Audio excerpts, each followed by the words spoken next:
इसने यहाँ पर ये धराली टाउन है, इस पर जो है यहाँ तबाही हुई है। अब मैं आपको बताता हूँ, किसी जमाने में ओरिजिनल कोर्स, ये नदी का कोर्स आपको सीधा दिखाई दे रहा है और आप कर्सर से भी देख रहे हैं, नदी का कोर्स यूं है ऐसे, ये तो नदी यहाँ पर एक्यूट एंगल बनाती है और एंगल बना करके कॉन्फ्लुएंस बनाती है।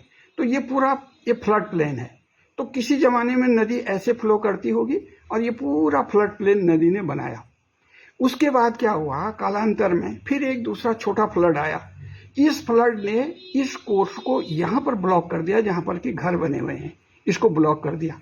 तो इसको ब्लॉक करने के बाद नदी का कोर्स इधर को मुड़ गया, ये उल्टा हो, यहाँ उल्टी गंगा बह रही है, नदी उत्तर की तरफ बह रही है, अर्थात अपवर्ड की तरफ। तो ये ब्लॉक हो गया। तो इससे पहले, आज की घटना से पहले नदी यूं ही बहती थी।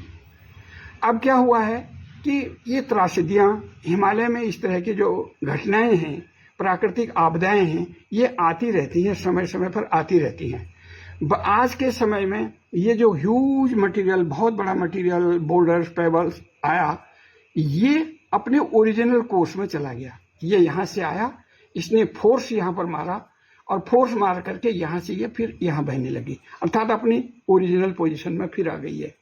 तो इसका मतलब क्या है कि यहाँ पर जितने भी घर थे ये तबाह हो गए, चाहे होटल थे, बाजार था, ये सब तबाह हो गए। और ये पानी जो है इधर को बहने लग गया। थोड़ा बहुत छुटपुट पानी अभी भी इधर को बह रहा होगा।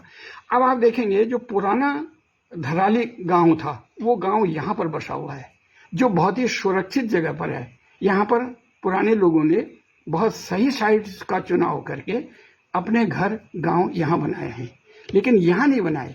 अब जो नया सेटलमेंट है, जो बिना प्लान के बसा हुआ है, जिन्होंने प्राकृतिक आपदाओं को ध्यान में नहीं रखा है, वो घर इन जगहों पर बनते चले गए, ये लोग बसते चले गए और आज यही चीजें आपदा का रूप धारण कर गए।